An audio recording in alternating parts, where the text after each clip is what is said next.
నేటి బడి బాట కార్యక్రమానికి అధ్యక్షత వహిస్తున్నటువంటి మన పాఠశాల ప్రధానోపాధ్యాయులు మరియు వారి పాఠశాల ఉపాధ్యాయ బృందం మరి వేదికపై ఉన్నటువంటి పెద్దలందరికీ మరి నాతోనే వచ్చినటువంటి అందరి కార్యకర్తలకు విద్యార్థినులకు అంగన్వాడీ టీచర్లకు తర్వాత సోదరిమణులకు గ్రామస్తులకు అందరికీ కూడా నా యొక్క నమస్కారం. ముఖ్యంగా ప్రభుత్వం ఇది బడిబాట కార్యక్రమం ఏదైతే చేపట్టడం జరుగుతూ ఉన్నదో ప్రతి దాంట్లో అన్నిటికంటే ముఖ్యం విద్య. నేను ఎప్పుడు చెప్తా ఉంటాను, ఏ మీటింగ్ పోయినా అదే చెప్తా ఉంటాను, చదువు ముఖ్యం. మనం చదువుకుంటే మన కాళ్ళ మీద మనం నిలబడగలుగుతాం. అందుకనే విద్య ప్రతి ప్రాముఖ్యత ఇచ్చేది, అన్ని స్కీమ్ల కంటే కూడా ప్రాముఖ్యత ఇచ్చేది విద్య గురించి అని ఎక్కడ పోయినా కూడా అదే చెప్తాం. కాకపోతే ఇప్పుడు ఈ ప్రభుత్వంలో గత ప్రభుత్వం కొంచెం నిర్లక్ష్యం చేయడం జరిగింది విద్యా వ్యవస్థను. ఎందుకంటే ఒక్క కొత్త టీచర్ను కూడా అపాయింట్మెంట్ చేయలేదు. వాళ్ళ 10 సంవత్సరాలల్లో కొత్త టీచర్ కూడా అపాయింట్మెంట్ చేయలేదు. ఇప్పుడు ఈ ప్రభుత్వం వచ్చిన తర్వాత మళ్ళీ డిఎస్సీ వేయడం జరుగుతూ ఉంది. 11,000 పోస్టులు ఇప్పటికే ఉపాధ్యాయులను నియమించడం జరుగుతూ ఉంది. ఇంకా చాలా చోట్ల మనం చూస్తా ఉన్నాం, ఎన్నో జాగాల పిల్లలేమో కొంచెం ఇగో మాట్లాడద్దు బెట్ట కొంతమంది మనం చూస్తాం, స్ట్రెంత్ ఎక్కువ ఉన్నది.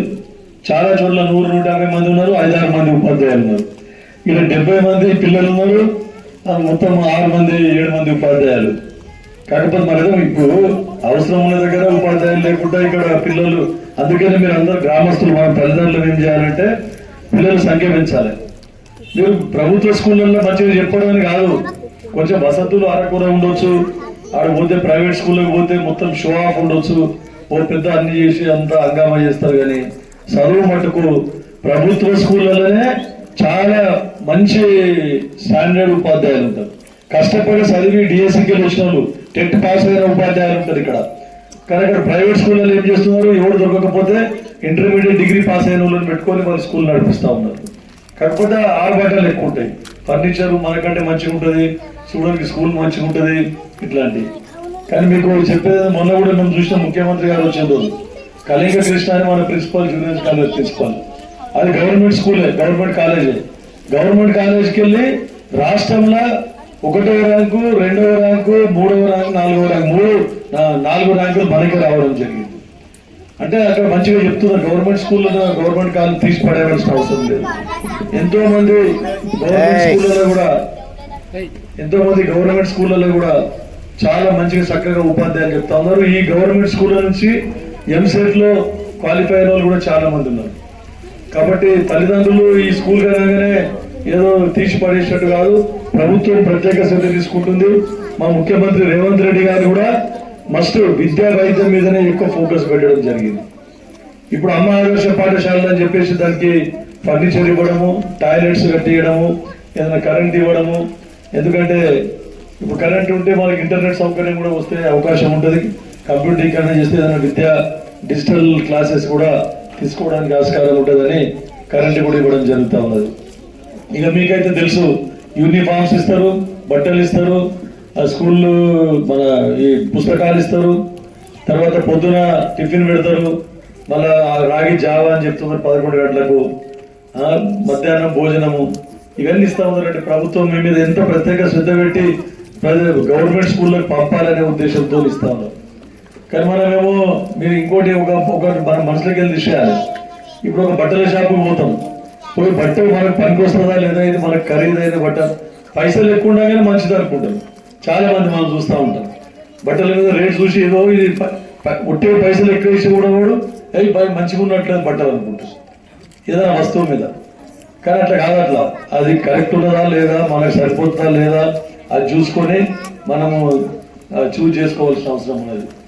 కాబట్టి నేను చెప్పేది ఏంటంటే, స్టాండర్డ్ ఉపాధ్యాయులు నిజంగా కూడా ప్రైవేట్ స్కూళ్ళ కంటే స్టాండర్డ్ ఉపాధ్యాయులు ఎక్స్పీరియన్స్ మన ప్రభుత్వ పాఠశాలల్లో ఉన్నారు.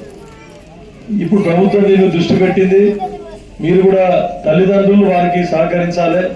మనం కూడా యువకులు అందరూ, మండల లీడర్లు కూడా, నాయకులు కూడా చెప్తా ఉన్నాను నేను, అన్ని వారి ఊర్లలో ఎక్కడ పోయినప్పుడు అందరు మీరు కూడా గ్రామంలో అందరూ తిరిగి మా ఎంపీటీసీ పండనాథ్ గారు పాపం ఆయన చాలా అన్నింటి కష్టపడుతుంటాడు.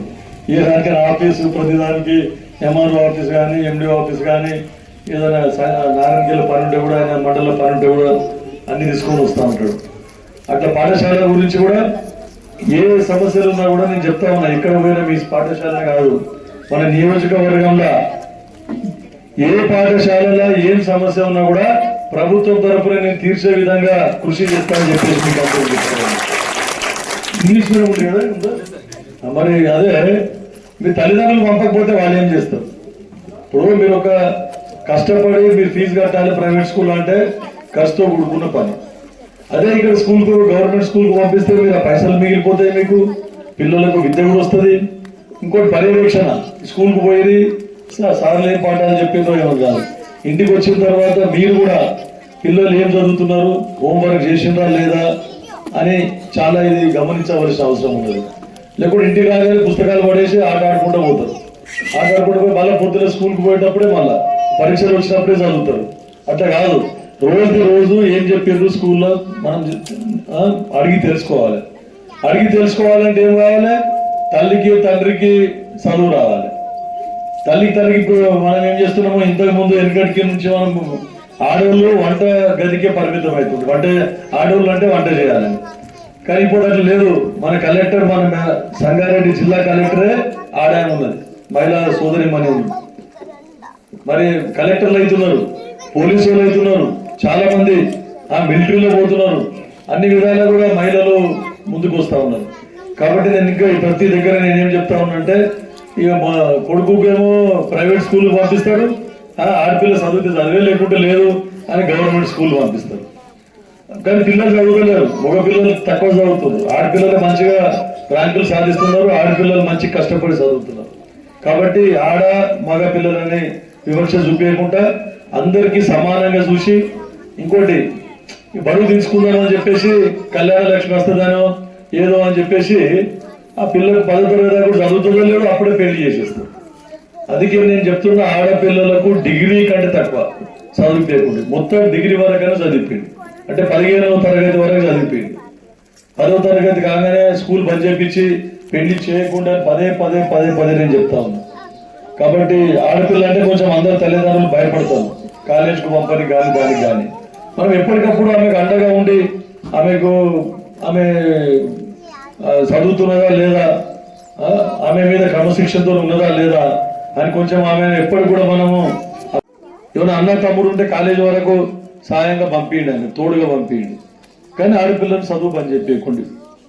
కాబట్టి మీకు అందరికీ చెప్తూ, ఇంకా ఏదైనా సమస్యలు ఉంటే గ్రామ పెద్దలందరూ ఉన్నారు, గ్రామంలో కూడా ఏమైనా సమస్యలు ఉంటే మీ ఎంపీటీసీ దృష్టికి కానీ, సర్పంచ్ మాజీ సర్పంచ్ దృష్టిలో కానీ తీసుకొని వస్తే నేను అన్ని విధాల వాటిని కూడా తీరడానికి నేను కృషి చేస్తానని చెప్తూ, ఉపాధ్యాయుల బృందం చూస్తూ ఉంటే వాళ్ళు ఇంట్రెస్ట్గా పనిచేస్తున్నారు.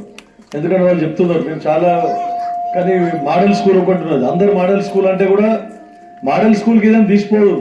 మోడల్ స్కూల్లో కొంచెం వసతులు మంచిగా ఉంటాయి, లేదా కొంచెం వసతులు మంచిగా లేవేమో, స్కూల్ బిల్డింగ్ కానీ వేరే అన్ని కూడా చదువు అంతా ఒకటే ఉంటుంది. అక్కడ మోడల్ స్కూల్లో ఎంత చదువు దొరుకుతుందో ఇక్కడ కూడా అంత చదువు దొరుకుతుంది అని చెప్తూ, ఫస్ట్ టైం నాకు ఇక్కడ దామర్గీత గ్రామంలో బడిబాట కార్యక్రమం నేను ఫస్ట్ నుంచి అనుకుంటున్నా. బడిబాట స్టార్ట్ అయిన రోజు నుంచి కూడా పోదామని. అది బడిబాట 5వ డేటు 6వ డేటు స్టార్ట్ అయింది. ఆరో డేట్ రోజు ఇంకా కోడ్ అమల్లో ఉంది. 6వ డేట్ రోజు రానికి తయారైన బడిబాటకు. అయితే కోడ్ ఉన్నది, ఇంకా కోడ్ అమల్లో ఉన్న సార్ ఈరోజు వద్దు రేపు పోండి అన్నారు. కాబట్టి ఇక నిన్న ఆ ప్రోగ్రాం ఉండే ఈరోజు రావడం జరిగింది. మన ముఖ్యంగా డిఓ గారికి కూడా పిలిచిన, సార్ మా నారాయణఖేడ్ కాన్స్టిట్యున్సీకి మీరు ఖచ్చితంగా బడిబాటలో పాల్గొనాలని చెప్పిన. ఆయన కూడా నాకు 11, 12 వరకు 9వ తారీఖు నాడు గ్రూప్ 1 ఎగ్జామ్స్ ఉన్నాయి, అందులో బిజీ ఉంటాము. దాని తర్వాత మళ్ళా ఎప్పుడైనా వస్తా 13, 14 తారీఖు తర్వాత అని చెప్పాడు.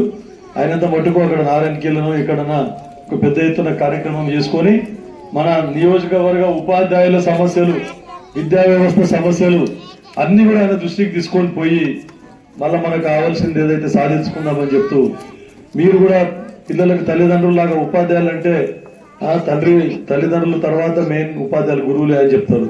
కాబట్టి వాళ్ళకు మీ పిల్లల్లాగా చూసుకొని వారి భవిష్యత్తును తీర్చిదిద్దే విధంగా మీరందరూ కృషి చేయాలని చెప్పేసి కోరుకుంటూ ఈ అవకాశం ఇచ్చినందుకు అందరికీ ధన్యవాదాలు తెలుపుకుంటున్నాను. గ్రామ